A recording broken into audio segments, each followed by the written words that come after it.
Muito boa noite a todos. É com imenso prazer que a gente inicia mais um programa Fernanda Santos. Muito boa noite, meu amigo Thales Borba. Boa noite, Fernanda Santos. Chique show. Chique show. Hoje estamos com o grande Paulo Costa Júnior, que veio... Até que enfim o jacareense aqui nesse programa, Até né? que enfim, Brasil! Na TV Jacareí. Na TV Jacareí. Na TV Cidade Jacareí. Porque geralmente eu sempre dou uns fora, sabia? Eu falo, não, você é de Jacareí. Não, então, eu não sou de Jacareí, eu sou nascida. Mas dessa vez, sim. Paulo, seja muito bem-vindo, muito obrigado por ter aceito o nosso convite. Finalmente, né? Que bom. Só... Primeira vez que eu venho num programa de televisão em Jacareí, minha terra natal. Olha, que privilégio, que verdade, honra. Muito obrigado. Você é nascido em Jacareí, você estava contando um pouquinho pra gente. Você nasceu aqui e depois você saiu. Conta um pouquinho da sua história pra gente. Então, eu nasci aqui em Jacareí, na rua Doutor Antônio Afonso, ali no fundo da padaria, da antiga fábrica de biscoitos Jacareí.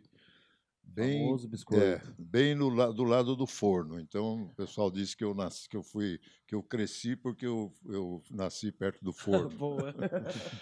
E aí, aos 12 anos, eu fui para Mogi das Cruzes, acompanhando a família.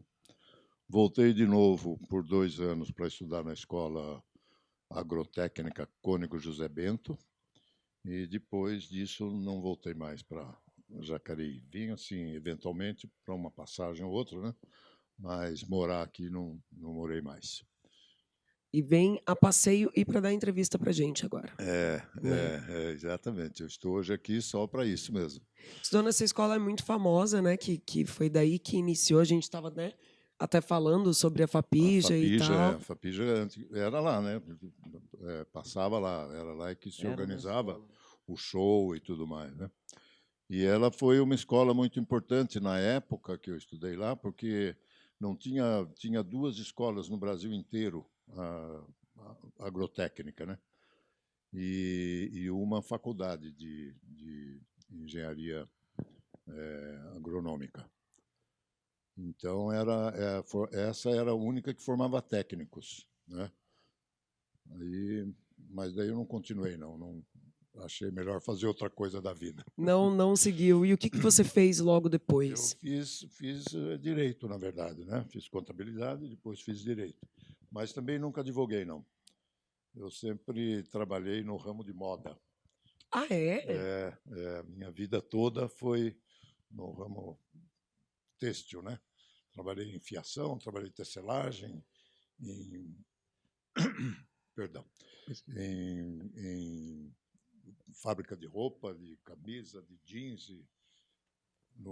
Quando eu me aposentei, eu tinha uma fábrica minha de jeans. Sim. Então, a vida toda foi dedicada à moda. Nossa, que interessante, né? Bem oposto. Bem oposto. Me identifico, porque eu sou cantora e faço biomedicina, não tem nada a ver. Pois é. Eu acabei fazendo direito porque você trabalha como advogado ainda. Talvez, por que não? Então, eu acabei fazendo direito porque a família toda era de advogados e tal, né? Então, e a minha mãe que dizia, faz direito, porque se nada der certo, você pode ser delegado, pode ser qualquer outra coisa, né? Que só pode são carreiras que só advogado pode seguir, né? É juiz, delegado, promotor, tudo mais. Mas nunca me interessei por nada disso, não. E o que você pensa sobre essa ideia de ser implantado algo que vem da família, né? Porque às vezes de fato não é aquilo que você quer seguir, né? Mas aí por um peso, né? Da família, que já vem de família e é pregado isso, você vai e acaba fazendo. O que você pensa sobre isso? Você acha que é um tempo que, assim, de repente você poderia ter usado para uma outra coisa? Qual é a sua visão sobre isso? Eu acho que é uma bobagem, na verdade, né? Porque as pessoas têm suas vocações, né? Nós em casa somos em 4 irmãos, né? Eu e mais 3 meninas. E cada uma seguiu um caminho, cada uma teve uma vocação diferente, né? Então, eu acho que não tem nada a ver, na verdade. Mas quando eu era bem mocinho, né, 1940 e lá vai, Bobagem ontem. Então, era comum, né, que as pessoas seguissem a carreira dos pais, né, e tal.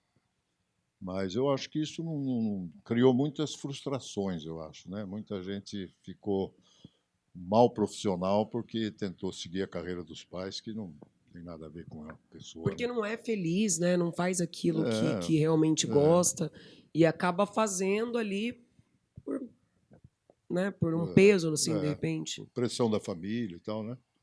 Mas é isso mesmo, eu acho que a pessoa tem que fazer aquilo que gosta, né? Hoje em dia, as pessoas procuram mais fazer o que gosta, né? Independente até de dar muito dinheiro, né? Mas eu acho que duas coisas que fazem mal para a vida das pessoas. Uma é procurar seguir os outros, né? E a outra é procurar seguir o dinheiro. O dinheiro também não devia ser o objetivo, né? O dinheiro acontece, né? É bom ter dinheiro, claro, Sim. né? Mas ter o dinheiro como objetivo de vida, não vejo que isso tenha relação com felicidade. Eu acho que ficou mais claro depois desse monte de coisa que a gente viveu, né, de pandemia e tudo mais, né? Apesar que já vinha vindo, né,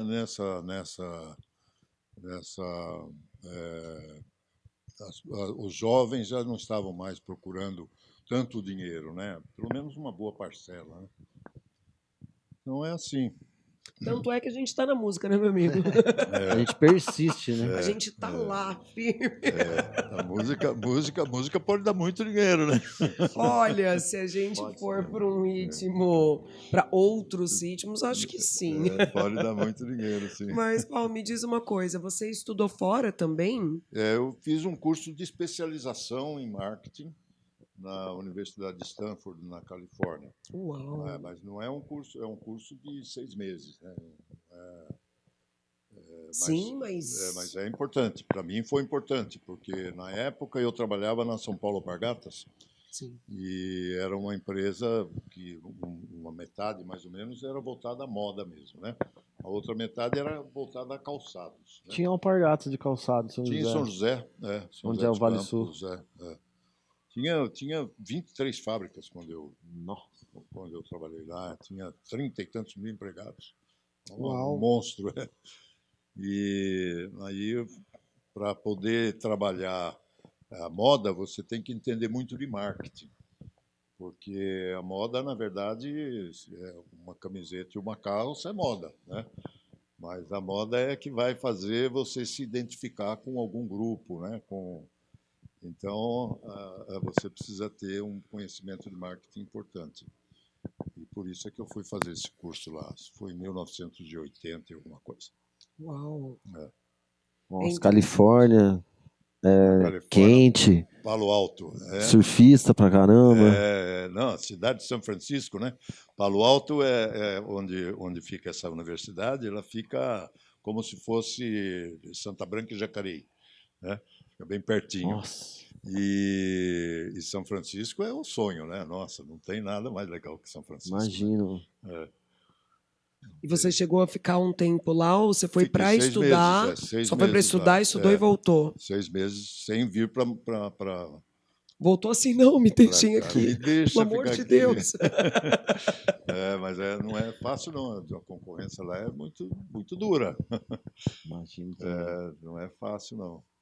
É interessante porque hoje em dia, principalmente depois da pandemia e tal, que tudo ficou muito pro digital, né?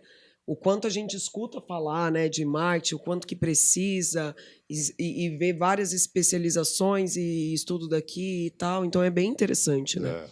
E agora a gente realmente se faz mais que necessário. Se naquela época já era, né? Imagina agora, né? Eu concordo plenamente com você. Eu acho que quanto mais a tecnologia avança, mais o marketing é importante. Em todas as áreas. Em todas as áreas, sem dúvida alguma, em todas as áreas. Até mesmo, sei lá, quem tem um restaurante ou quem tem um negócio pequeno, né? Se ele não tem um conhecimento do cliente, não tem um conhecimento de como conquistar o cliente e quais são as técnicas que existem para você conseguir trazer o cliente para você, não tem sucesso, né? Não dá para ter sucesso. Acho que uma maior prova disso são as influenciadoras ou influenciadores, né? Que é com o marketing que eles fazem acontecer, né? Verdade, vive de marketing. E você vê que hoje é uma profissão, né? Uma É uma profissão rendosa e satisfatória, né? Eu imagino que seja muito legal, né? Você Sim, ter sim. vários seguidores, né? Milhões de seguidores. Ganhar dinheiro sem sair de Sem casa, sair né? de casa, Dormindo, tá fazendo caindo só o que dinheiro. gosta, Nossa, imagina. né? Deve ser Não, mas muito acordar legal. cedo, fazer maquiagem. É. Tem tem Tem um uma outro aí. preparação, claro. É. Se bem que tem os filtros, né?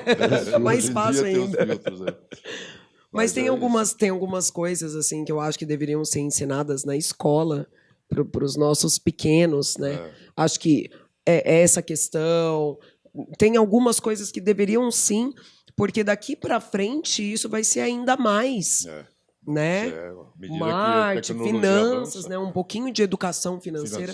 sem São dúvida, coisas que sem deveriam dúvida. ser. Eu adoraria É. ter Tem aprendido muitas isso. escolas hoje que já estão adotando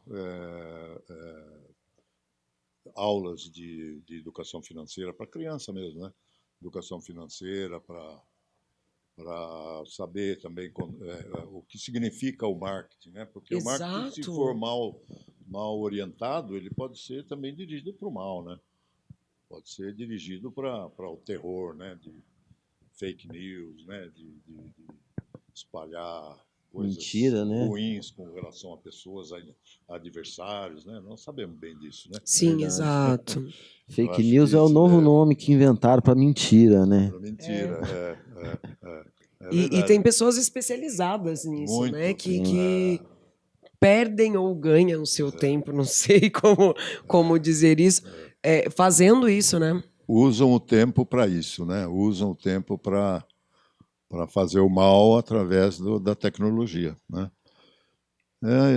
São outros tempos, né? Tempos novos, a gente tem que ir se adaptando a eles. Exatamente.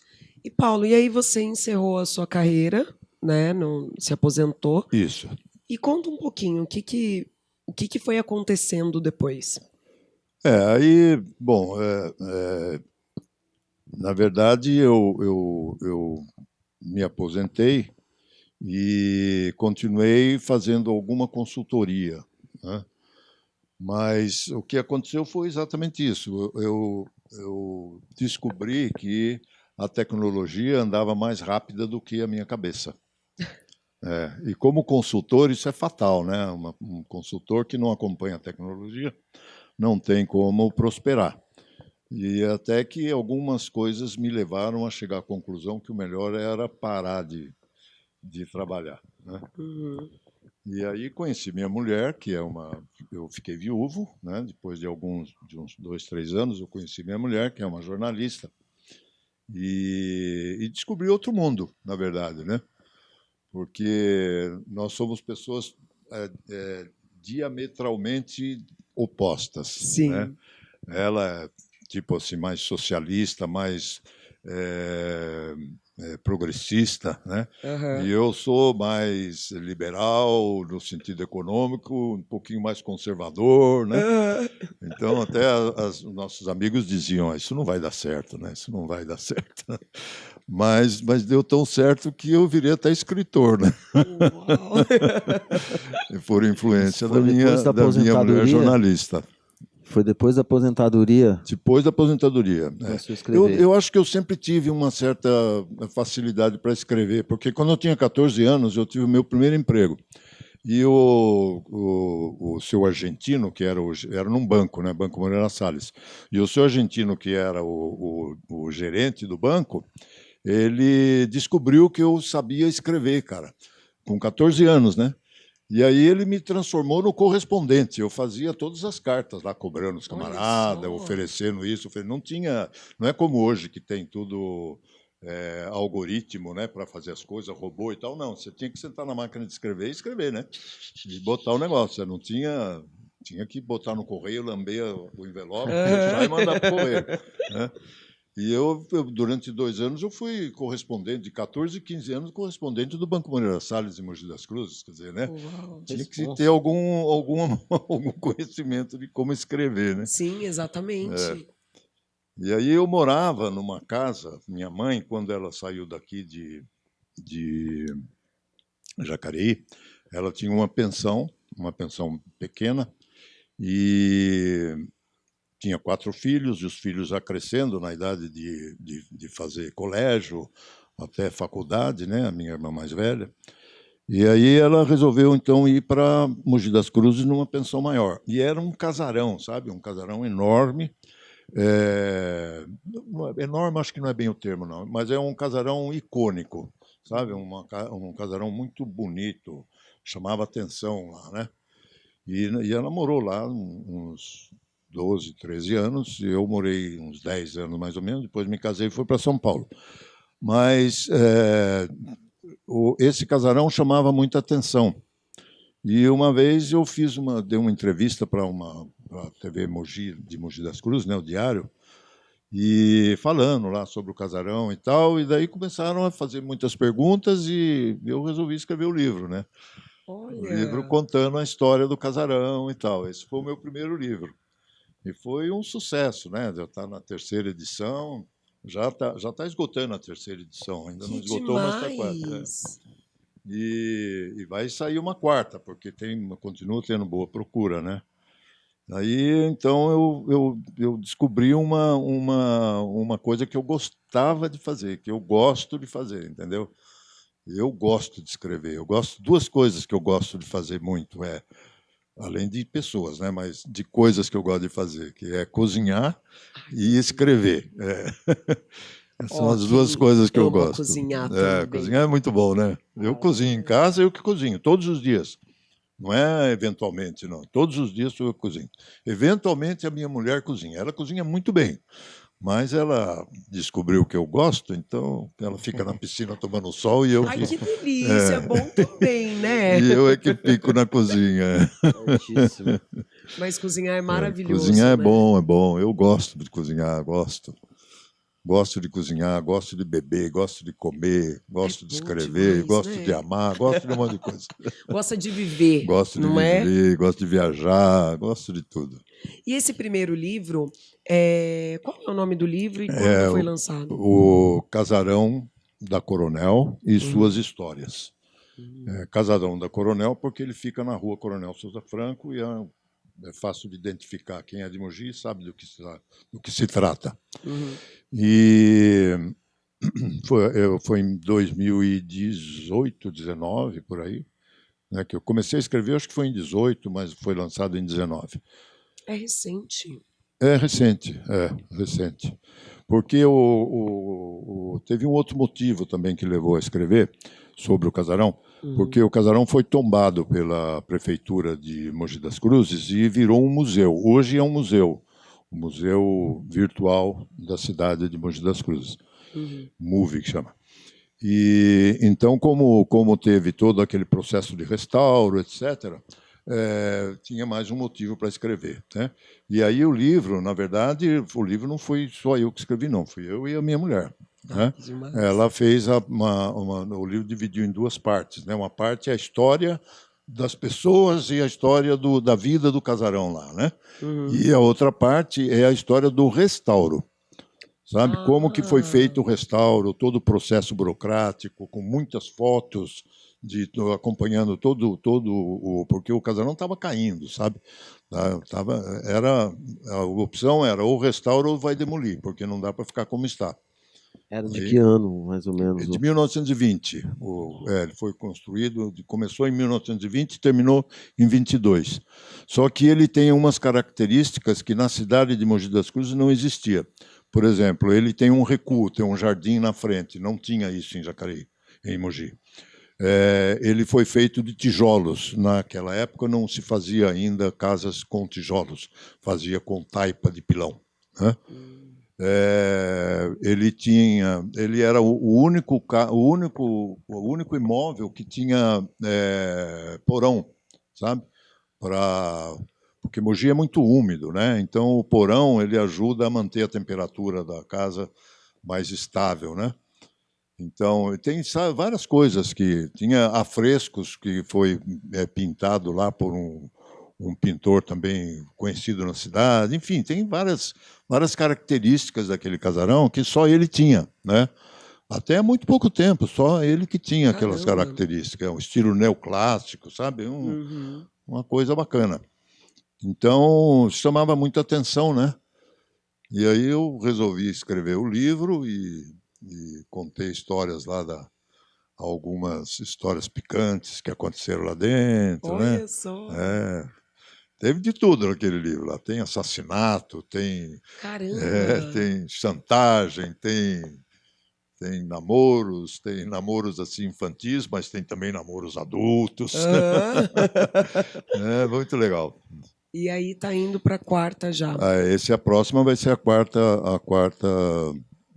edição, né? Eu vou fazer sim mais uma edição.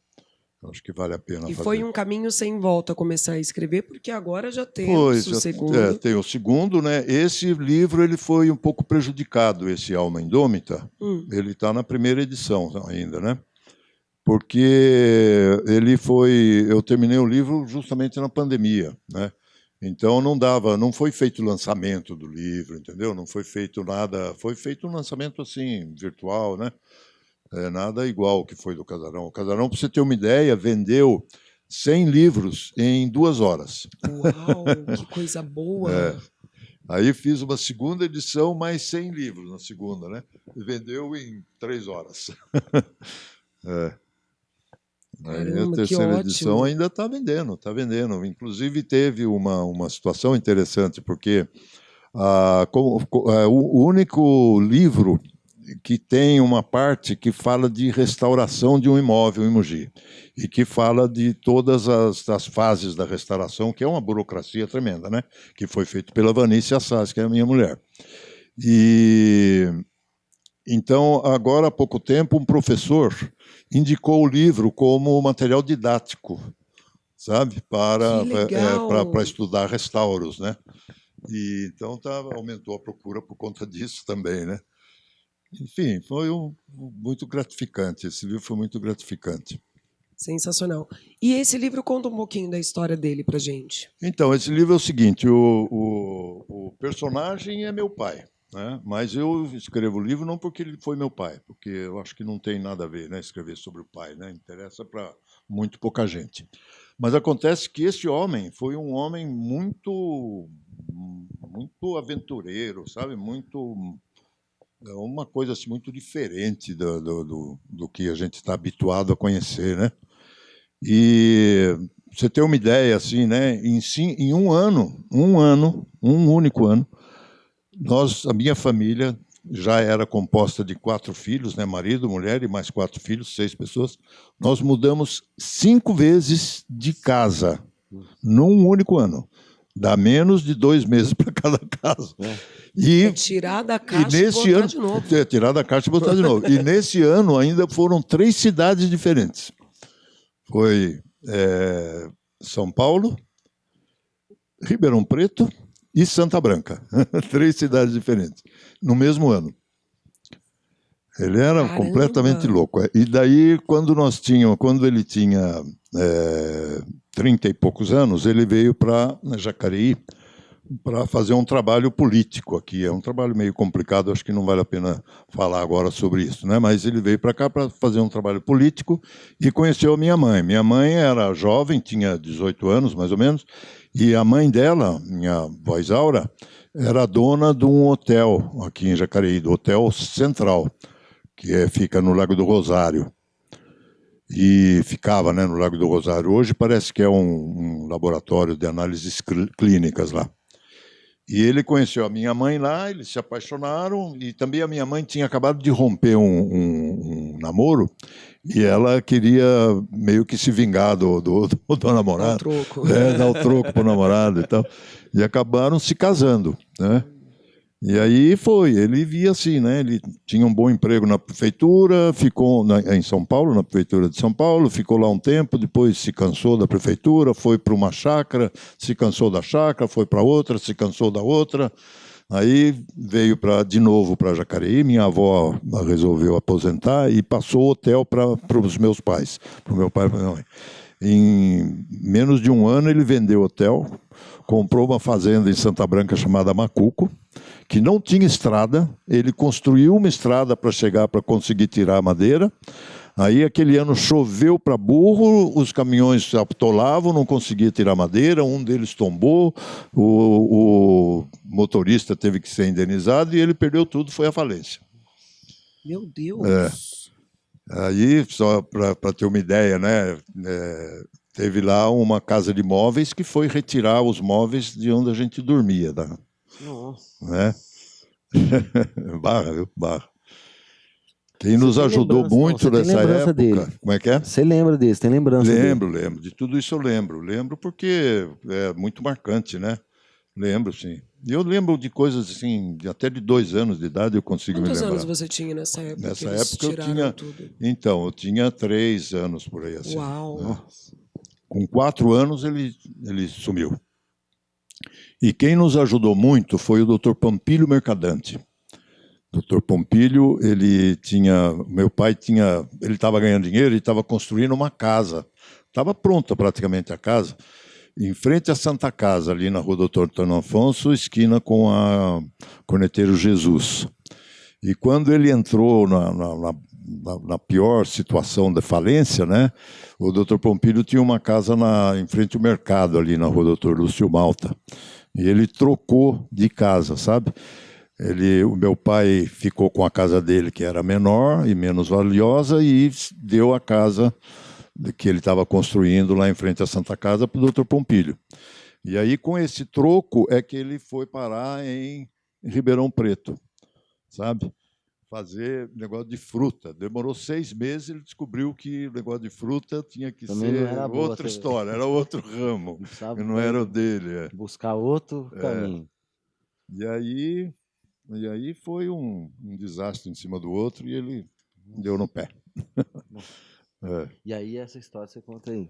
Então eu conto essa história, mas daí esse livro eu dividi em 2 partes, né? Uma parte é até o momento em que ele nos deixou, né? Que foi todo ligado com Jacareí, né? Tem desde o casamento, nós todos nascemos aqui em Jacareí, menos uma irmã que nasceu em São Paulo, mas foi por acidente, né?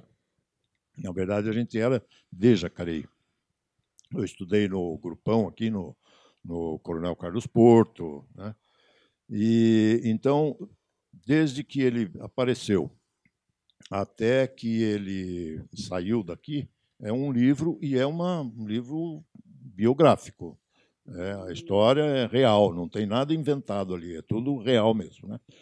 Já o segundo livro, ele tem os locais são reais, as atividades também aconteceram, mas a maneira como elas aconteceram, eu não tenho a menor ideia.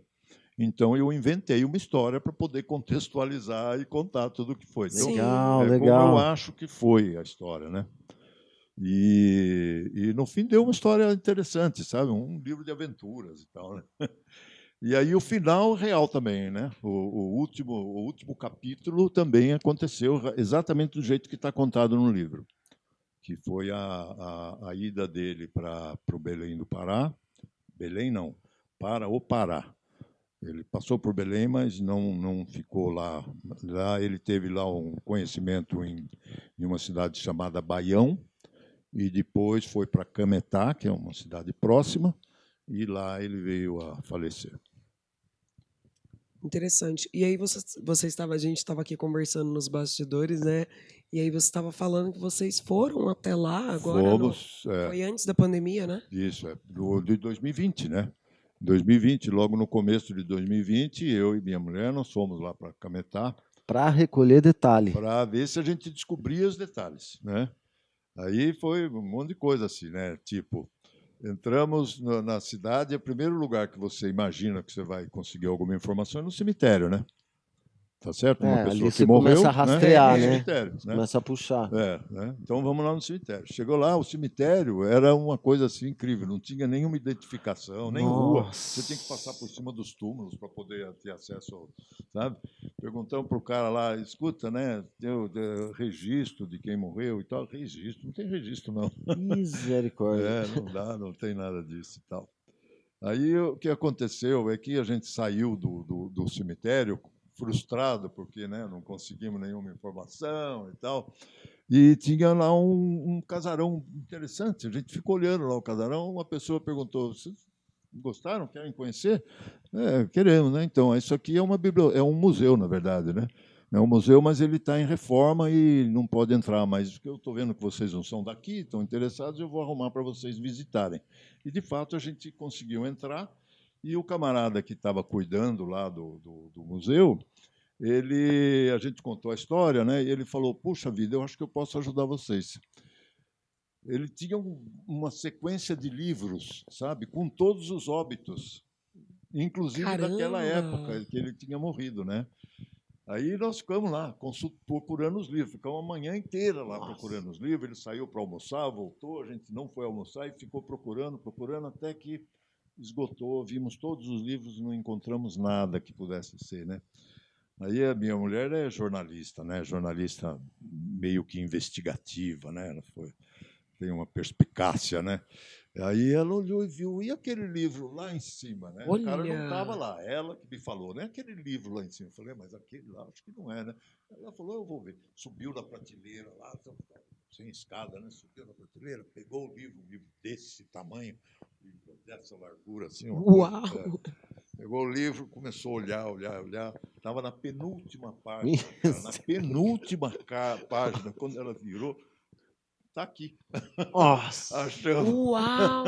Gol! achamos Golaço! o registro da morte dele, e dentro do registro tinha a pessoa Fez sepultamento. que foi o declarante, né? Então, o declarante fulano de tal. Alguém que foi acompanhar ele. Aí a gente foi procurar esse tal, né? Essa pessoa, né?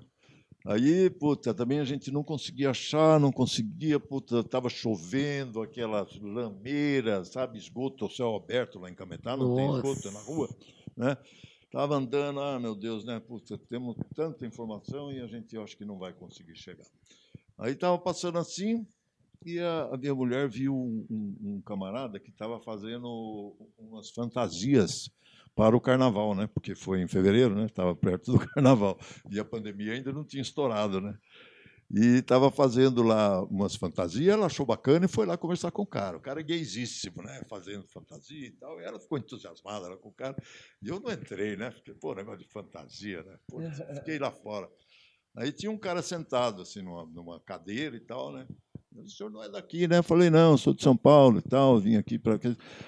Então, eu contei mais ou menos a história para ele, né?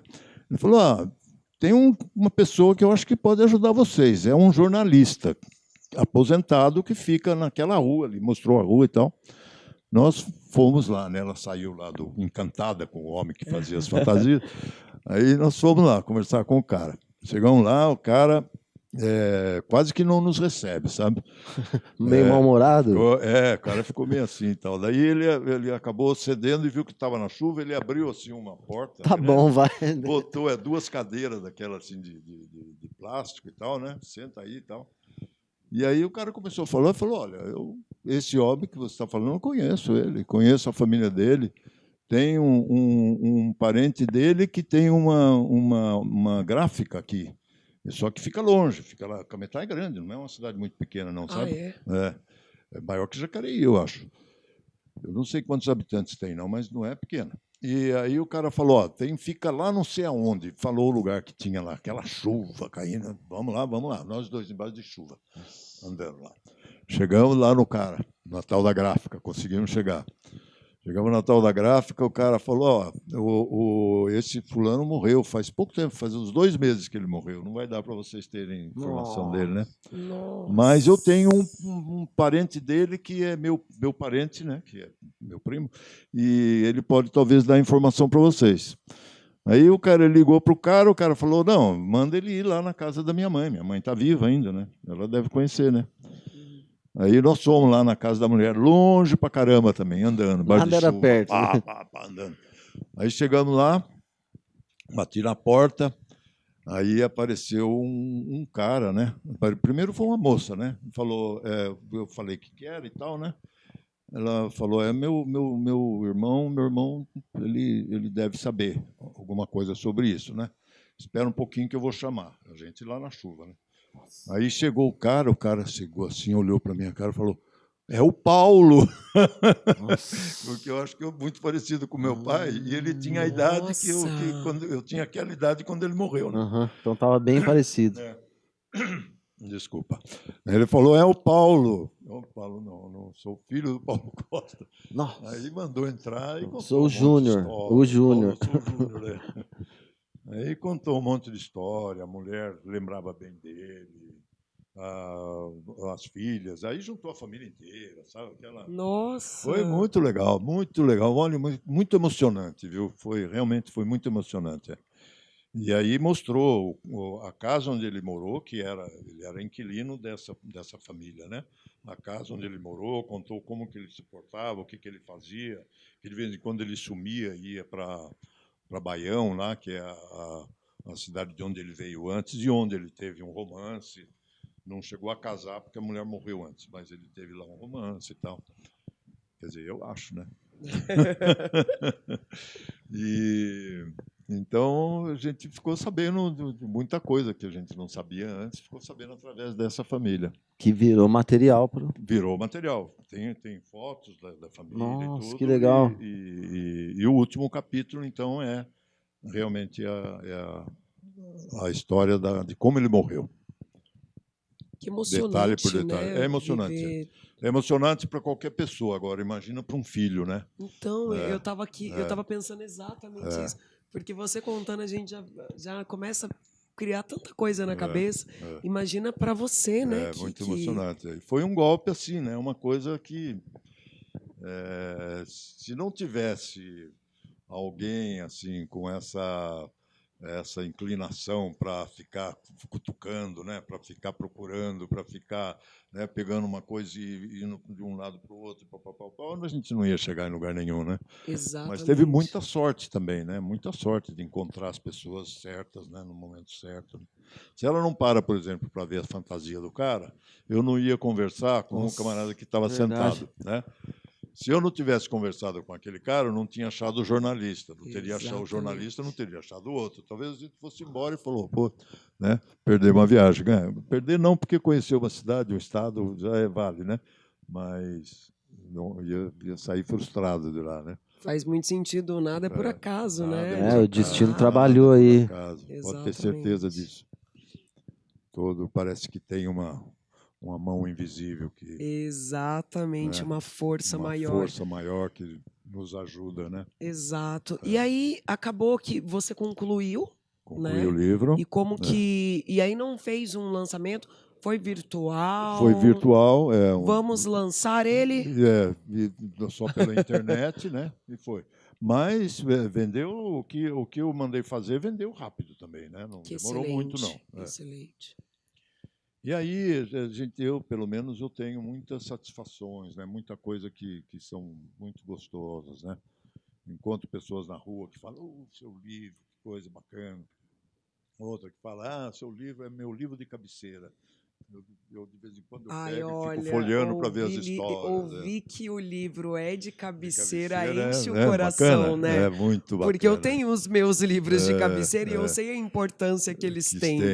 Então, ouvir isso para você deve ser maravilhoso, né? Foi, realmente. É maravilhoso. É o que motiva continuar escrevendo, né? Sim. É o que motiva. Então, é isso. E temos um terceiro que ouvi dizer que está no forno.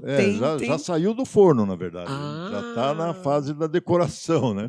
Porque o texto está todo pronto, a revisão histórica, porque é um livro de história. Na verdade, são crônicas sobre a história. É um livro, tudo lá é real, dentro das possibilidades, porque em 1500 não se tem muita informação, né? Da história de São Paulo? Da história do Estado de São Paulo. Do Estado de São Paulo. E aí inclui a fundação de São Vicente, a fundação de Santos, a fundação da cidade de São Paulo, a fundação de Salvador, que parece que não tem nada a ver, mas tem, porque São Vicente era a capital do Brasil nessa época, né? Então, Salvador, antes de ser Salvador, era um núcleo que era subordinado a São Vicente, ao Estado de São Paulo. Né? E ali, nesse livro, tem umas coisas também muito interessantes, né? Por exemplo, eu acho que muito pouca gente sabe que a primeira governadora do Brasil foi uma mulher, né? A primeira pessoa que realmente teve a função de governador do Brasil foi uma mulher. Na verdade, é a mulher do Martim Afonso de Souza. Todo mundo atribui a governança ao Martim Afonso de Souza, mas não, ele foi para a Índia, ele foi ser vice-rei da Índia. E quem era realmente a governadora era uma mulher chamada Ana Pimentel, né? Eu acho que não é muita gente que sabe disso, né? Teve uma guerra entre portugueses e índios que durou 17 anos. Sabe o que é isso, não? 17 anos. Essa guerra é mais conhecida, né? Que é a Confederação dos Tamoios. Sim. Mas os detalhes são pouco conhecidos, né? Sim, pouquíssimo. Pouco conhecidos. Outra coisa que muito pouca gente sabe, né? O Manuel da Nóbrega era gago. E o José de Anchieta era um menino de 19 anos. Não era padre, ele era um noviço. E como ele tinha facilidade para falar e o Manuel da Nóbrega tinha dificuldade, ele adotou o Anchieta para falar em nome dele. Porta-voz. Porta-voz, exatamente. Chamava língua nesse tempo, né? Meu língua, eles falavam. Então, são coisas que as pessoas não sabem muito bem, né? E tinha um camarada chamado Bacharel de Cananéia, que, para se vingar do Martim Afonso e do governador, do Capitão Mor, que chamava, né, da província na época, ele massacrou a cidade de São Vicente inteira. Ele matou 2/3 da população da cidade.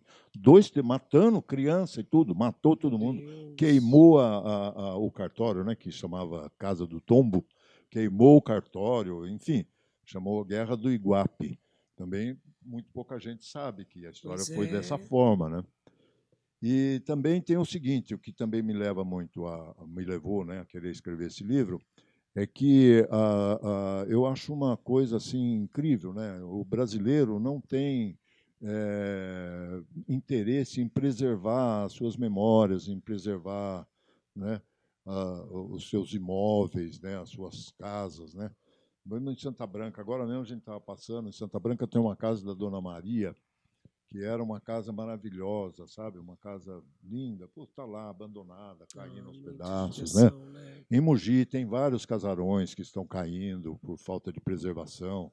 Jacareí deve ter também. Com certeza. Né? Eu não conheço muitos, mas eu sei que tem, né? Mesmo onde, por exemplo, eu nasci, onde minha mãe teve a primeira pensão aqui, na Rua Doutor Antônio Afonso, as casas já não existem mais. E a casa onde tinha essa pensão da Rua Doutor Antônio Afonso era uma casa também importante, era uma casa de bom estilo, sabe? Ficava do lado da casa paroquial, que também não existe mais. Né? Enfim, a gente não triste, tem... Né? Vai triste, perdendo, é muito triste. Né? E eu vejo que, quando você procura a história da Inglaterra, você tem inúmeros autores que falam da história da Inglaterra. Né? Autores que falam assim, como eu fiz esse livro, que são crônicas. Né? Sim. Você tem um autor que chama Ken Follett, que ele escreve sobre a história da Inglaterra, e história baseado em fatos reais, mas ele faz um romance, né? Que é gostoso de ler, a gente se interessa por ler. Né? Não tem esse negócio de ficar com citações, sabe, com querer ser erudito, né? Fazer um palavreado todo empolado e tal, não. Né? Um palavreado simples que o leitor gosta de fazer, é o que eu procuro fazer dessa forma. Excelente. E então o outro motivo foi esse, foi por que o inglês, o francês, o americano tem tanta literatura sobre a sua história e a gente não tem, né? Quando tem, é alguma coisa que não conta a história, né? Você tem lá Iracema, por exemplo, né? José de Alencar. É um livro bacana dessa época, inclusive, tal, mas não conta a história. Não. Conta a história da Iracema, né? É um livro bonito, importante, mas não conta a história. Então, eu quero contar a história, né? Ai, que bom que temos pessoas que queiram contar essas histórias, porque literalmente vai ficar para a história, né? Vai ficar para a história, Exato. exatamente. É isso que a gente espera, né? Mas Excelente. também tem uma grande dificuldade, como você estava falando sobre a música.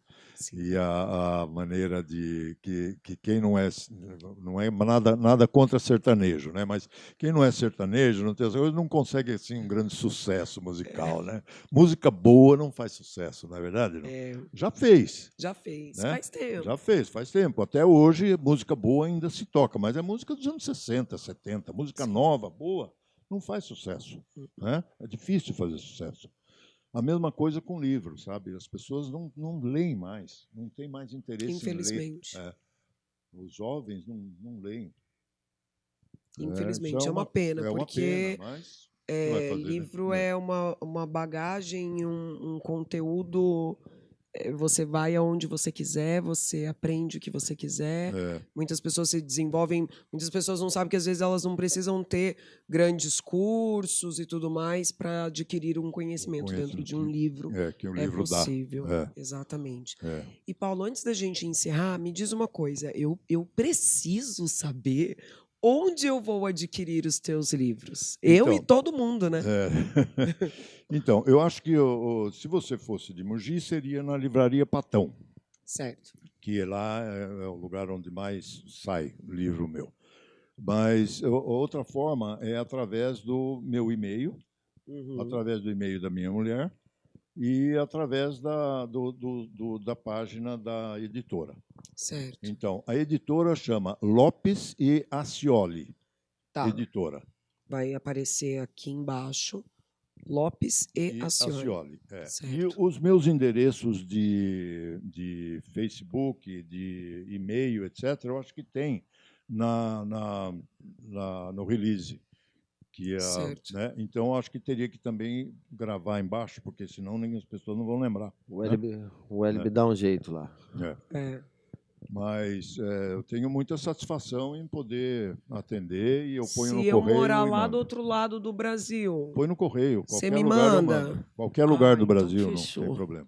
Já posso distribuir para a família. Já foi livro meu para Portugal, para Espanha. Ai, que excelente.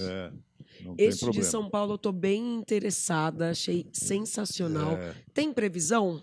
Então, ele agora tem uma historiadora que está fazendo, Ivone Marques, o nome dela, que está fazendo o prefácio.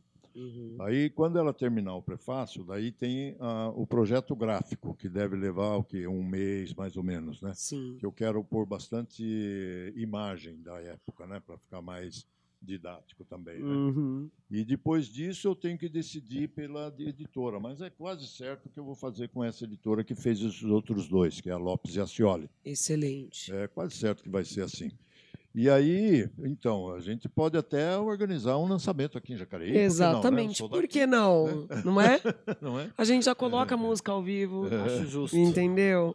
Já justo. faz uma divulgação, já faz acontecer. Faz acontecer. Por que não? Por que não? Então, muito em breve, gente, fiquem ligados. Qualquer um, vamos entrar em contato, vai aparecer certinho para adquirir os livros. Paulo, foi maravilhoso. Eu gostaria muito de agradecer a sua presença aqui com a gente. Eu é que agradeço. Foi muito bom.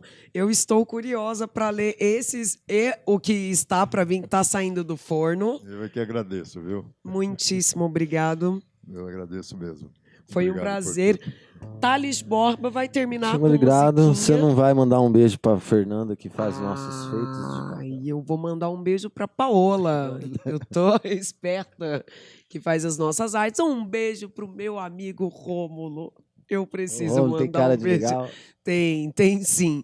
O Feitos de Papel, que fez as nossas canecas. Não. Moda Malkia. Hoje é Moda Malkia? É só a parte de cima, só não vou nem me dar o trabalho de levantar. Moda Malkia.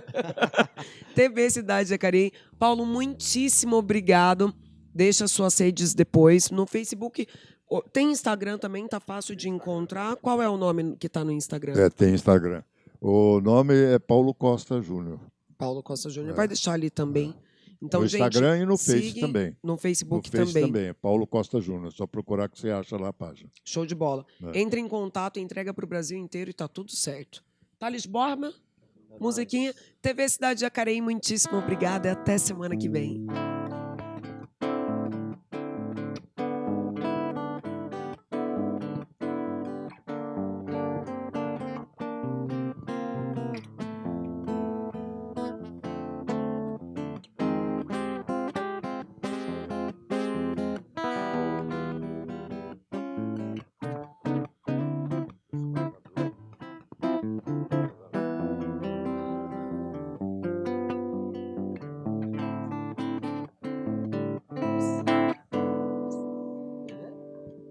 Valeu.